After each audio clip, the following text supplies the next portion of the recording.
know what the Pittsburgh Quantum Institute is, PQI brings together faculty from Carnegie Mellon University, Duquesne University, and the University of Pittsburgh in physics, chemistry, and engineering disciplines.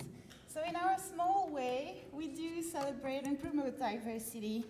And after all, diversity can mean just bringing people with different backgrounds, different fields, and get them to talk, even sometimes in their own languages, and build on those strengths, like on the diversity, and by drawing strength from those differences.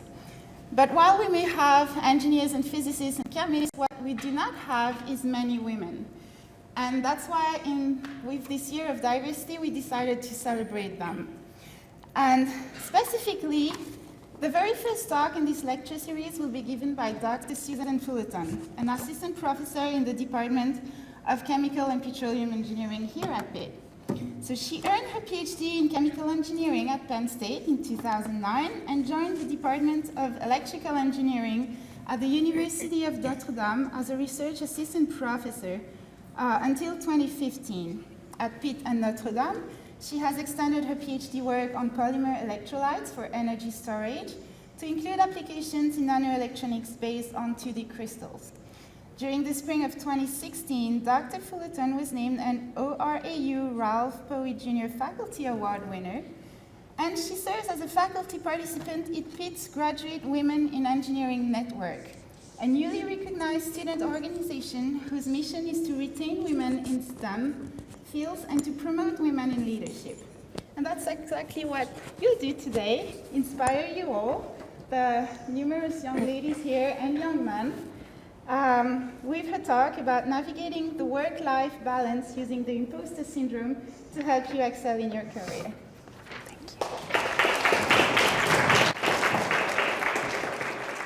Okay, so good morning, everyone. Thank you so much for being here and taking time out of your busy morning to attend the seminar. And thank you to Oud and to the Pittsburgh Quantum Institute. Yeah, sure. Thank you to the Pittsburgh Quantum Institute for organizing the seminar series, and to the University of Pittsburgh and their celebration of the Year of Diversity for sponsoring it. I would like to get started by talking first about the imposter syndrome, because when I sat down to write this talk or write the abstract for this talk, it was actually pretty tough for me.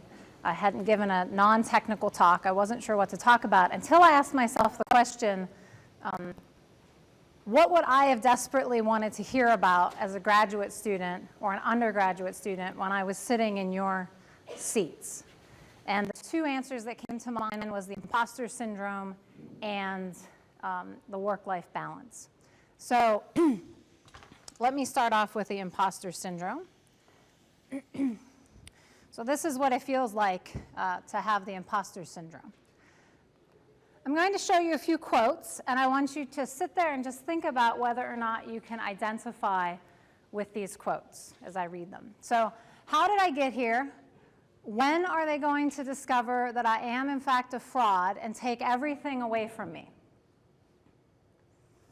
So this is a quote from Tom Hanks, an Academy Award-winning actor. There are still days when I wake up feeling like a fraud. I'm not sure if I should be where I am, okay? This one is Facebook's Chief Operating Officer, Sheryl Sandberg. I felt like there had been some mistake, that I wasn't smart enough to be in this company. And this person specifically talking about attending Harvard. And this is Natalie Portman, actress, as most of you know, and a Harvard graduate.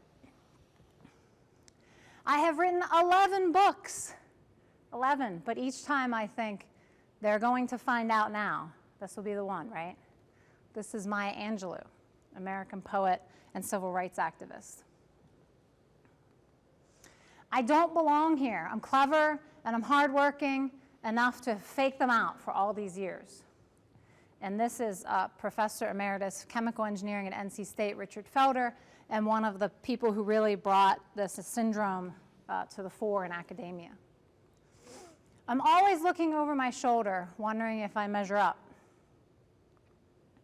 This one is our Associate Justice of the Supreme Court, Sonia Sotomayor. Okay? They think I have something to offer, but on the inside I'm wondering, why was I asked to do this? Who wants to hear what I have to say? And this was me this morning, okay? So I'm going to place a bet that the majority of you in this room can identify with those quotes, or at least some of those quotes, or parts of those quotes. And the reason is, the statistics are on my side, 70% of the population feels this way, to some extent. And early on in the work on the imposter syndrome, when it was really first coined as a term in 1978, they thought it was mostly a condition or phenomenon that women experience initially. But subsequent research has shown that actually men and women are equally affected by this. So there's no gender specific. The imposter syndrome sort of formal definition that came out of this pioneering work by Clance and Imes in '78, the formal definition is a condition describing high-achieving individuals, we'll talk a lot more about that, who are marked by an inability to internalize their accomplishments and a persistent fear of being exposed as a fraud. Okay, so that's the formal definition, and we'll talk more about what all those details mean. Here's an example of how this cycle can work. And there's other examples, but this is the one that I want to share with you today and the one that I'm most familiar with. So it has to start with a perceived lack of intelligence or abilities. So you first have to decide, okay, I'm not as smart and I don't have as many abilities as they think I do. So that's the first condition. And then to compensate for this deficiency, you have to work really hard. And when I say hard, I mean really hard, like maybe at the expense of fun or at the expense of having a normal life or at the expense of having relationships. And not surprisingly, when you take someone who really is intelligent and has ability and you combine it with crazy hard work, you end up with good performance, good grades, good performance. But because you still have this perceived lack of abilities, you attribute it only to the hard work, right? And so you have this self-fulfilling prophecy that this good grades or good performance just reinforce the fact that you don't have as much intelligence or abilities as you thought you had, and so you keep working hard to keep this cycle going, because if you don't, everything will come crashing down and they'll figure out that you don't actually know what you're doing. So that's how this cycle works. You should be wondering, how does this originate? If I have these feelings, where do they come from and what are the triggers? And as you can imagine, there's a lot of speculation about where this comes from and what its origins are. I'm going to just share with you two origins today and one trigger that I think make a lot of sense and I think are sort of well received in the community as some of the primary reasons. So the first is when kids, or you're told you're superior in every way. So these are the folks whose parents said, you'll be the first, you're always the first, you're the best at this, you're the smartest, you have the most athletic ability, you're the most talented on this instrument. And the trouble is when you aren't, when it's time to fail, because you'll fail, we all come in something other than first. And the child doesn't know how to deal with that, or the adult doesn't know how to deal with that. And now they have a perceived lack of intelligence or abilities. Their parents told them, you're always the best, and here I'm not the best, so I'm going to work really hard to make up for the fact that I must have less intellect, less abilities than they think I do. Another one is when you're told that your sibling is smarter than you. So in this one, you both believe the family myth, right? Because your parents, when you're little, you believe everything they say, right? So if they say your sibling's smarter than you, you take that as fact. But then oftentimes you really want to disprove this. So you work really hard to disprove this. But then when you get good grades and maybe you demonstrate better skills than the sibling, you just attribute it to work or luck. I'm really not as smart as my sibling, right? So those are two examples of potential origins. One example of a trigger can be your work environment. So your work environment can amplify or exacerbate these feelings. And the reason is, if the reward system at your workplace doesn't reflect your effort and accomplishments, it'll feed into this imposter syndrome. I had this experience actually at my last place that I worked. So when I started off, I really started to gain some momentum, publications, money, students, right? It was going on a good trajectory. And there came a time where I realized, okay, it's time to go for promotion. I could feel it, right? We need to do this. So I started talking to people, and several of my mentors said, yes, of course, you should put in this promotion package and have the university consider it. And it didn't even make it out of the department. I mean, nobody took this seriously. And this was strange because it wasn't a tenure track position, right? There really wasn't much of a commitment on the part of the university, but it really wasn't considered. And so the imposter syndrome part said, oh, okay, I know what's happening. I just plateaued, right? I just got to a point in my career where I can no longer work to compensate my lack of whatever it is I'm lacking. So here we are. They figured it out. I've plateaued, right? But something in my core said that wasn't quite right. Some intuition, something was very unsettled. And I went to give a talk at one of the best chemical engineering departments in the country. And my host, who I didn't know at the time, he asked me about my story, and then he listened to it, and he said, you're not being properly valued at your current university. And I thought, oh, that's much better than what I was thinking was happening, right? And he said, you need to go on the market and determine your value, your market value. Okay, so I did that, and he was exactly right.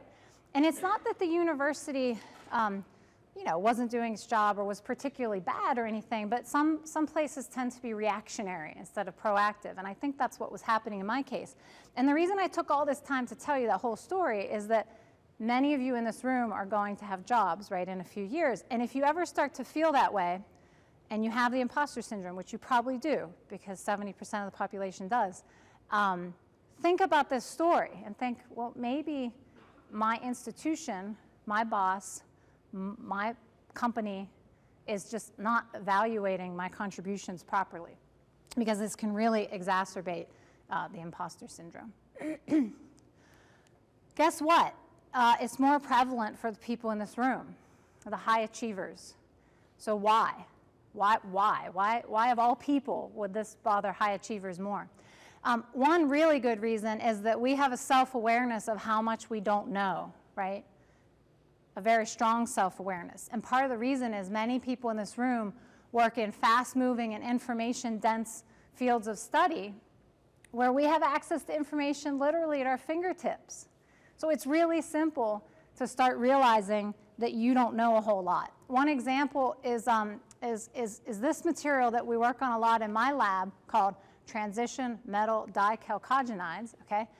They look like this, and for a really long time they were used as lubricants, so if you, in lubricants. So if you look at the number of citations versus year, back here, I could have handled this literature. This is a few tens of papers. I could do that, right? This is the point where I got in and everybody else got in, right? And just last year, I would have needed to be able to digest 1,500 papers. I mean, that's nonsense. I can't do that. So we have a very strong awareness of what we don't know, and that feeds into this imposter syndrome. We also tend to get promoted, right? So high achievers tend to move up the ladder. And when you do that, okay, you feel growth, that's great, but it also feels a little bit it makes you feel some discomfort. And the reason is, the higher you go, right, the stakes are higher, there's more to lose. So when you are found out, it all will come crashing down and you have further to fall and you're catastrophizing, right? So people have more trouble with this the higher up the ladder they go. And there's a study, I have the reference down here, a survey showing that the biggest fear of CEOs is to be found incompetent. So if you meet a CEO, it's very, very likely they have this imposter syndrome.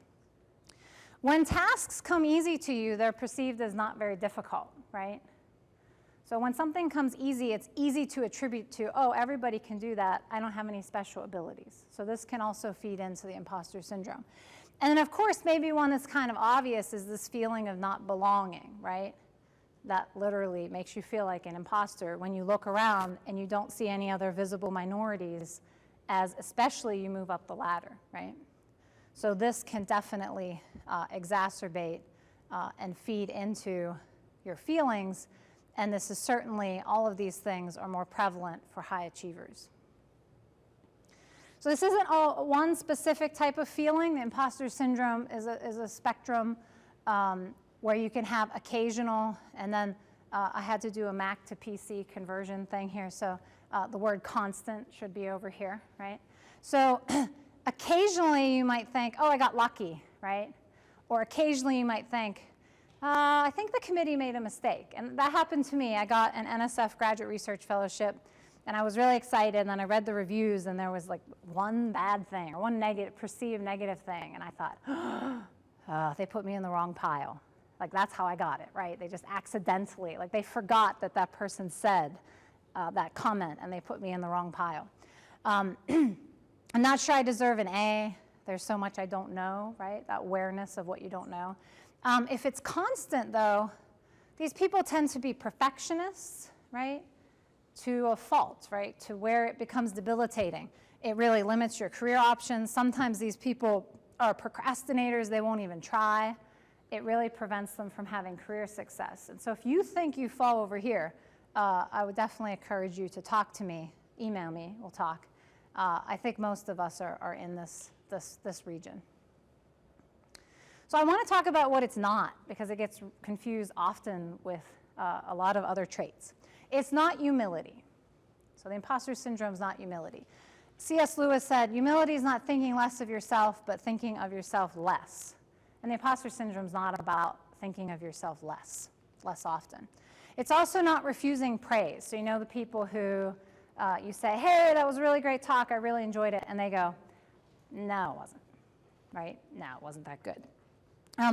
Those people don't probably have imposter syndrome. They just want you to say it again and better, right? So they're like, no, I really like that part where you talked about whatever. And then you go, okay, like hit me again, right? What else did you like about it, right? That's not an imposter, because I don't want you to know that I have this lack of ability and intelligence. So I'm not going to say, no, it wasn't that good. I'm going to say thank you, and then I'm going to go, whew, I fooled John Keith one more time. That's what I'm going to say. Often, so these folks are the folks that want to seek praise twice, right? This is maybe the most confusing. It's not actually low confidence. So this is, I think, the one it gets confused with the most. So an awareness that you legitimately don't know what you're doing is a good thing.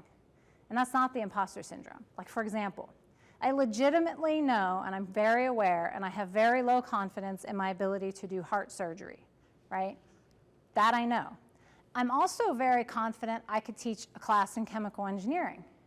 I've done it. I know I can do that. So I'm confident I can do it, but the thing is, I still incorrectly assess how good I am at it. So the imposter syndrome is an incorrect assessment of your abilities compared to your peers. It's easy for me to say I have low confidence in heart surgery. My peers aren't doing heart surgery, right? They're teaching chemical engineering classes. So I would want to compare myself to my peers, and I may have an incorrect assessment of my ability to do that, okay? So it's not confidence. If you ask me if I'm confident, I will tell you yes, and I will be confident that I have confidence. It's a distortion of reality is what it is. So this gentleman, young man, 3.8 GPA, he has a couple of publications. He has awards by all metrics. He's an academic success, right, as an undergrad. But what he sees in the mirror is different than what we see. We see the young man. He doesn't see that. So it's this distortion of reality about how he evaluates his abilities and his achievements. Another way to look at it is schematically. So if this is everything I know about, let's say, polymers, so what I can do in orange, what the imposter syndrome has you think you know is this blue part. And part of it is that I'm keenly aware of the polymers field, and it's enormous, and it's not possible that I know that much about it, right? The opposite of this, on the other side of distorted reality, is overconfidence. It's when you think you can do a lot, but you actually only know or can do a small amount, right? And so this is not the goal. Like, the goal of overcoming the imposter syndrome is not to become overconfident. The goal is to just make this blue circle have the same surface area as the orange one, right? To have a real grounded sense of reality of what you know. So how do you identify someone with the imposter syndrome? Don't expect them to tell you, right? We're trying to keep this a secret, right? You wouldn't just tell someone, oh, by the way, tell your boss, I have the imposter syndrome. But remember that people with imposter syndrome are not imposters, but like imposters, don't expect them to tell you, right? So you're not a real imposter, but you're not going to tell people. This guy was a legitimate imposter. Like, he committed lots and lots and lots of fraud. Like, legitimate, real deal. This is not a break from reality. He did bad stuff. And he didn't go on Twitter and say, I will successfully manage your money, but just like FYI, I'll also buy a yacht with your money. He didn't say that, right? He's not going to just admit it to you. So this is a Twitter imposter fail right here. So don't expect them to tell you. But supervisors can have a keen awareness of this because guess what? They both know your actual performance, and they may have clues about how the worker perceives their performance, right? And so a boss has a good opportunity to identify whether or not a person may have the imposter syndrome. And in the case of Michael Scott, he had an imposter on his hands.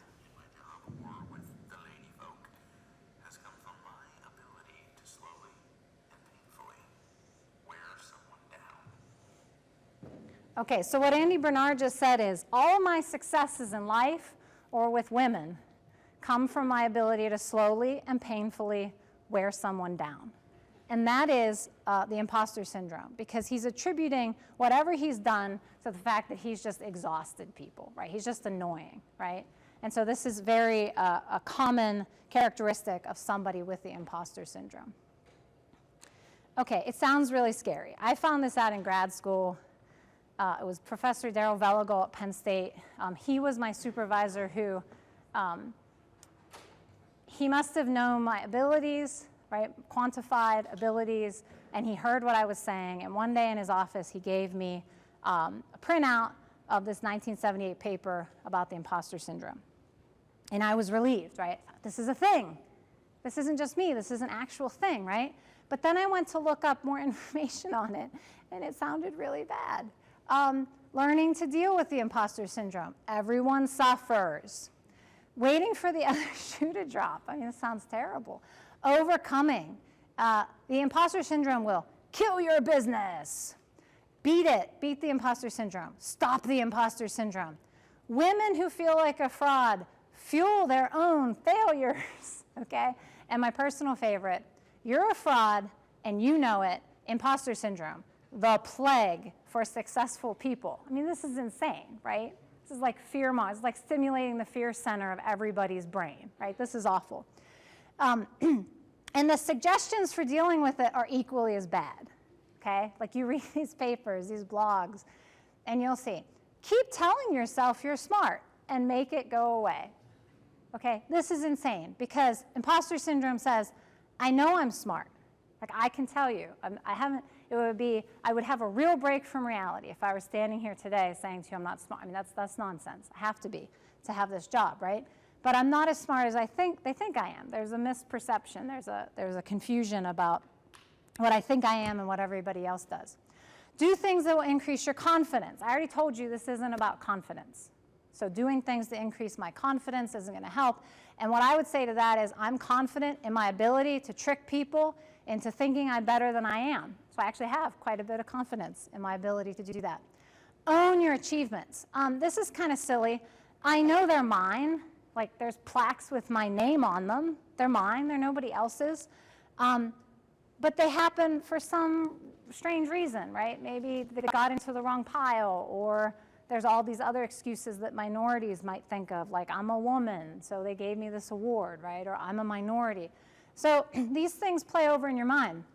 The last one that's slid off here in our Mac to PC transition is keep a record of the nice things people say about you, which sounds cute, except it's like a list of people I've tricked into thinking that I'm better than I am. So, like, that's not helpful at all. These suggestions are terrible.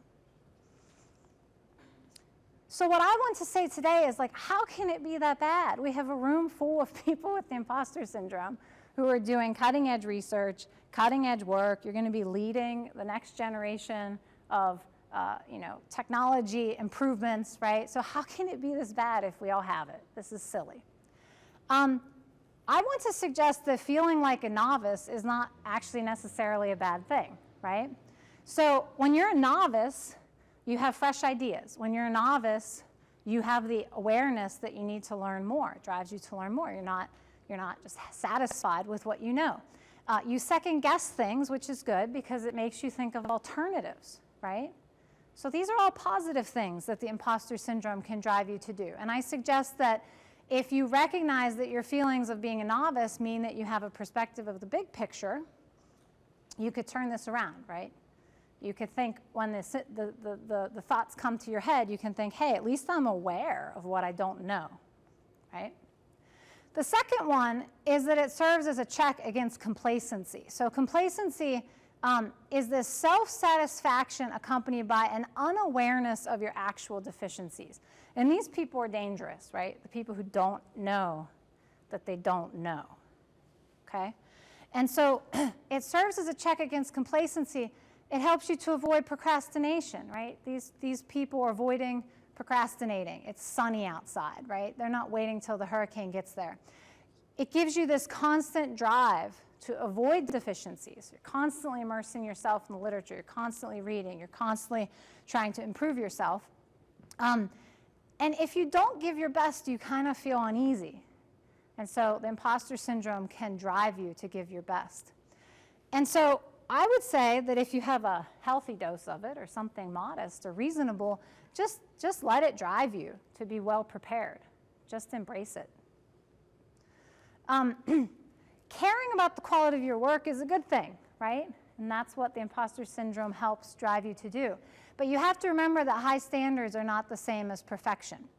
Quality work means you've done sufficient work to achieve your objectives, and you've done sufficient planning to use your time effectively. And so you could think about this law of diminishing returns, right, where I'm thinking about mistakes that are discovered, maybe on a project versus time. You want to be right here at the knee, right? You don't want to be putting in extra time because the imposter syndrome tells you if you don't, everything's going to collapse and you're going to fail out of school, because that's not a good use of your time. And you don't want to be way down here either where you're just too scared to try. You want to be right here in the middle. But my biggest tip, and the one I like the most, is be selective about the tasks that you let the imposter syndrome drive. So like, for example, there's members of my group back there. They know that there are some tasks we need to be up here on, and I demand it. And there are some tasks where we don't. Like, I'll send out an email. I don't have time to wordsmith it. I don't have time to spell everything correctly, right? So I just send it, right? I don't have time. This isn't a good use of my time. But man, I'm writing a proposal, I'm way up here. Because not only does it have to be a good idea, it has to look good, it has to be as close to perfect as possible, because the stakes are so high, right? The money is there, and it's very competitive. And so I work up here for proposals and papers. I work down here for a lot of other things, like cleaning my bedroom. My bedroom, way down here at this part of my life. I suspect when I get older, I'll have more time to clean my bedroom, and it'll be up here, right? It'll slide around. That's fine. So be selective about what you let the imposter syndrome drive you to do. So here they are, my suggestions. Just know that it exists. And all of you in this room know it exists now, and that might take a burden off of you, because there's security in numbers. You know that the person to the right and left of you likely have the imposter syndrome. Probably even more likely because you showed up at this talk, right? Expect it. So I know it's coming, right? Success or failure, here it comes. Here it comes. And I don't try to make it go away. I know it's coming. I just don't listen to it. I know it's coming with a success. I know it's coming with a failure. I drive it to make me better, and I dismiss it when it's a failure. And be selective about when you embrace it. So critical tasks, like when you go in your job interview, embrace your imposter syndrome, right? Prepare, read, contact people, learn about the company, dress properly, bring your lint roller, don't have your hair out of place. Like, that's when you want to embrace the imposter syndrome, right there. But when you go to send an email out to your friends about your interview, don't be a perfectionist about it. Just write them, "It was awesome, LOL, I'll let you know," right? So be very selective, because if you don't, it'll take over your life. So I started off this part of the talk with this image of how we feel when we have the imposter syndrome. And just to remind you, this is reality. The imposter syndrome is just distorted reality. It's a pug in sheep's clothing, and we're all actually sheep, okay? So I want to shift gears. The last third of this talk is about navigating work-life balance. And I like this picture I dug up from Notre Dame because I'm literally balancing a baby while working in my office. It hits all of these words, right? My life, my work, and balance, okay? So I'm just going to share with you what I know about this and sort of some anecdotal information. The imposter phenomenon amplified my worry about work-life balance. So they're very closely tied. And the reason it amplified it is I thought things like, I don't work hard enough to deserve time to relax. So this was back in undergrad, grad school. Because if I stop working and I relax, it'll all come tumbling down, right?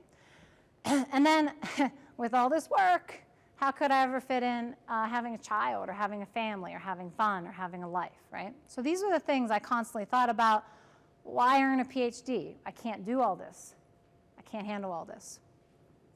So I'm about to say something that's very provocative and something that will make a lot of people in this room uncomfortable. So just brace yourselves and don't throw anything at me. You have more leisure time than you actually think you do. And I'm talking to everybody in the room, okay? There's actual data for this. So everyone says they feel they're working harder, but time diaries, so data, real data, in real peer-reviewed journals, show that the average hours on the job in the United States and everywhere around the globe have been holding steady or decreasing for the last 40 years. So we have more time for leisure than we did before. This is nicely outlined in this book by Bridget Schultz. She came to give a talk at Pitt in a workshop last year on how to work, love, and play when no one has the time. And these data come from many papers, but here's one from Penn State University showing that we actually have more time than we perceive that we do. So here we are again with this distorted reality. So how can this be? Why are the facts inconsistent with the way we feel? Because I certainly don't feel like I have tons of free time. 40% of Americans feel overworked, and that doesn't matter about your socioeconomic status, okay? 50% too many tasks to complete in a work week, 66% not enough time for themselves or their spouse, and 75% not enough time for kids. So why is it that the data shows one thing and our feelings show another? And I remember being acutely aware of this in grad school when I walked into my advisor's office and I said, I don't think I'm cut out for grad school. She said, why? And I said, because I can't be here as much as these other people. Like, I can't be in this building for 14 hours a day. It's not in me. I can't do it. I work 10 hours a day or 8 hours a day or whatever it was on average, and I can't do this. And my friends are here all the time. So I don't think I'm making good progress. And she said, what do you do while you're at work? And I said, I work. Then I use the bathroom. I work some more. Like, that's what I do at work. And she said, what do your friends do? And I said, well, you know, they go play racquetball at lunch, and they take jogs at lunch, and they take pretty long lunches, actually. And then I know my one friend is always sending me funny posts, whatever it was, instant messages or whatever it was back then, during the workday. So I'm not sure that they'd spend all their time doing work. And she said, come on, like, being in the building doesn't mean you're working, right? So I think you're just doing just fine. You're working smarter than some of these people. And so that was sort of my first indication that maybe our perception of how much we work isn't the same as how much we work, because I can remember all these peers of mine saying, oh, I just worked an 80-hour work week, and I'm so tired, and I do it every week. And I'm thinking, really? Like, I don't have the capacity to do that. I need to sleep and have a life, right? And so why, if we have more leisure time than ever, do we feel this time pressure? What's the deal? Leisure and work time now are more blended, and they're particularly blended in our profession, right, as academics. I don't have a schedule. I don't have to punch in. I can be holding my toddler, kind of playing with her while also sending emails about work, right? I can blend those two things, which is awesome, by the way, as long as you recognize that when you splinter time into those pieces, it feels collapsed. So at the end of the day, I'm sending out my last email at 11 o'clock from bed, and I don't feel like I've had time to wind down. It's not because I haven't had that time, but it's just been splintered. So I've made a real conscious effort recently to try and have more extended times for leisure so that it doesn't feel splintered in that way. So what would I tell the 2001 version of me, which is really the me I'm talking about today, knowing what I know right now? This brings me to another office clip.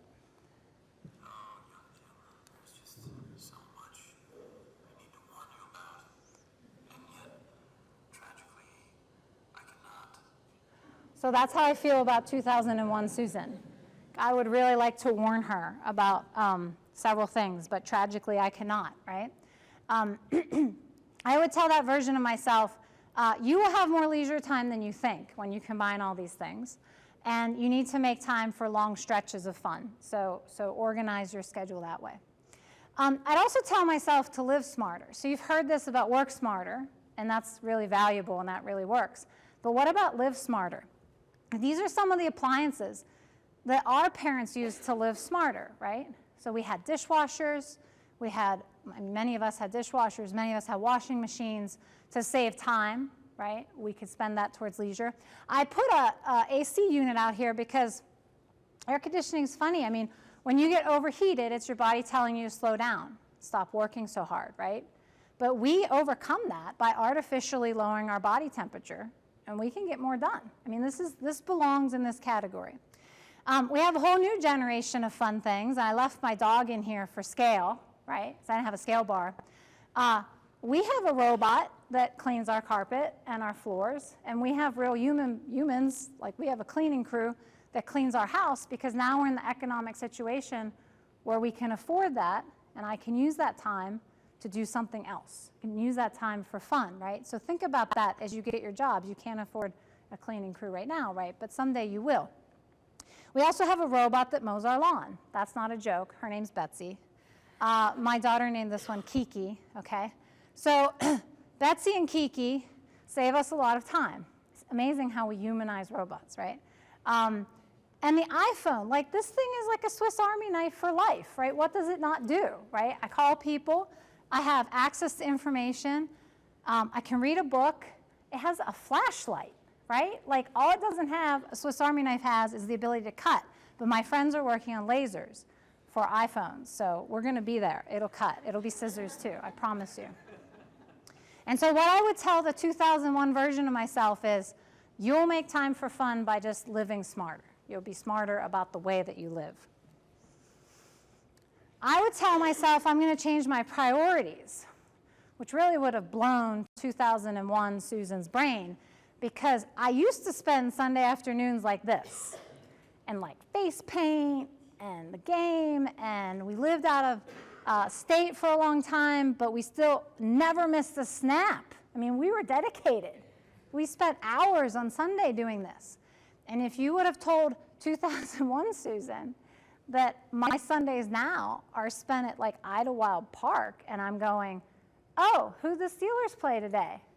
Whoa, I would have said, get out of town, right? Like, that's insane, right? But it's happened, and I love it, right? This is where I want to spend my time now.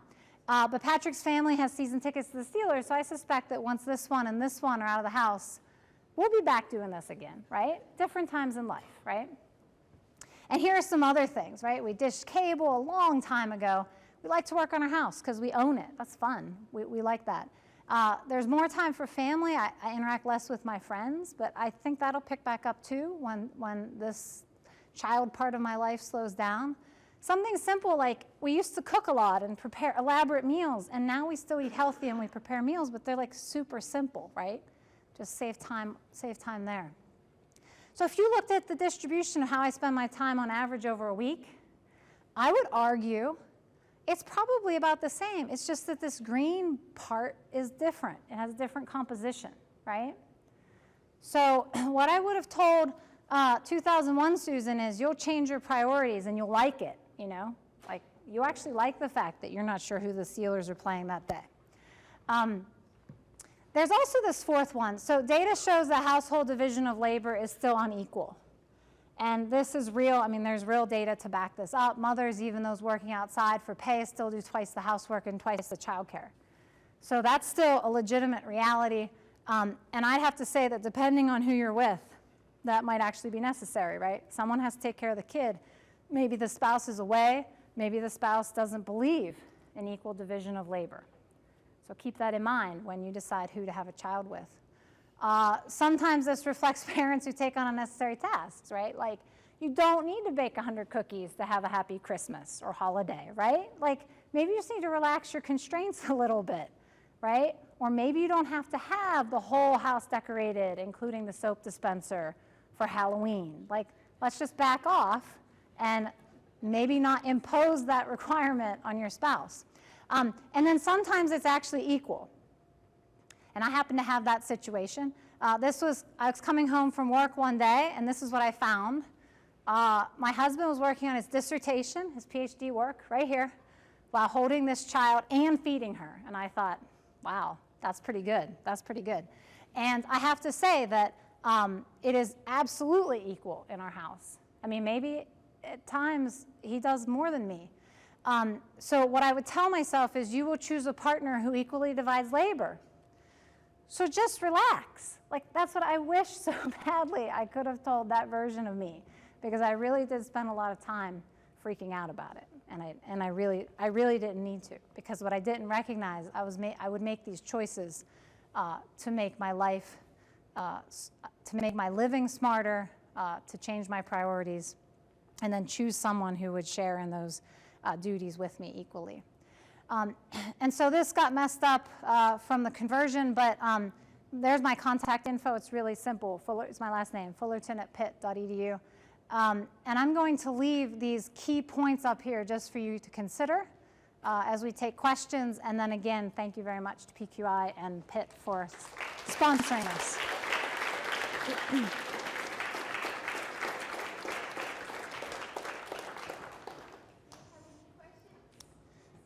Yeah, there's still 12 minutes.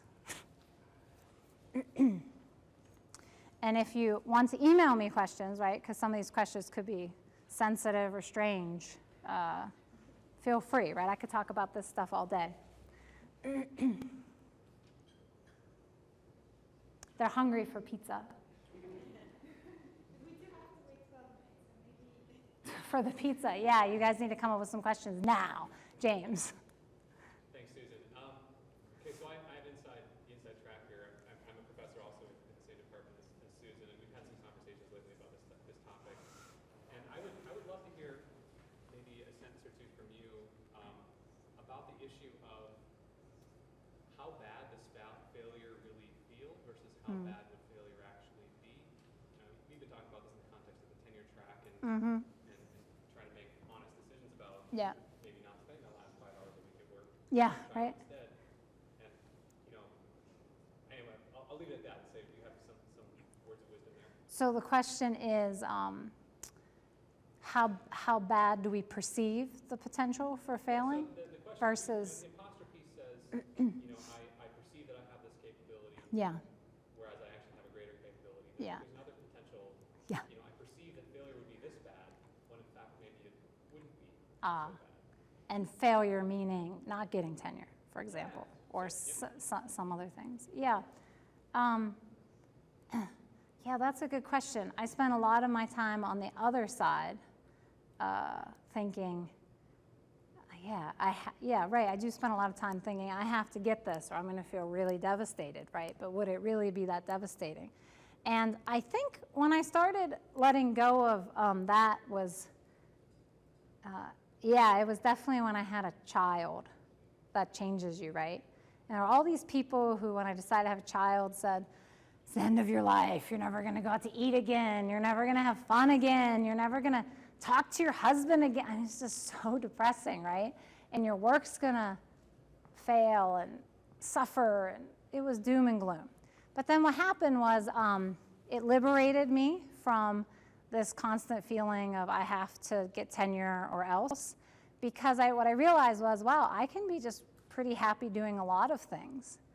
And so once I sort of shed that concern about tenure, I think I did better work, because I recognized that I would be happy even if I didn't. Like I would find a job, or maybe I wouldn't find a job, maybe I would stay at home, and that would also make me happy.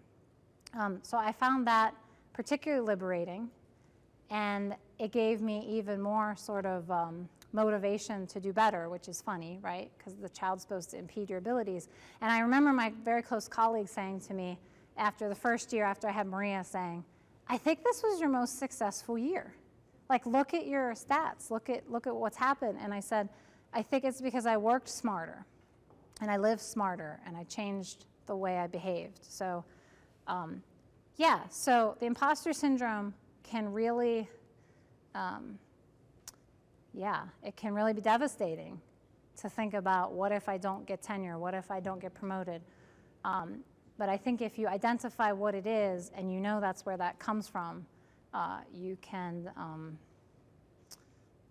help slough off some of those feelings and deal with them more appropriately, and realize that's not the end of your life. It's just the beginning of a different chapter. You really do have something valuable to give, and maybe being an academic research professor and teaching professor isn't your bag. But James will get tenure because he's awesome.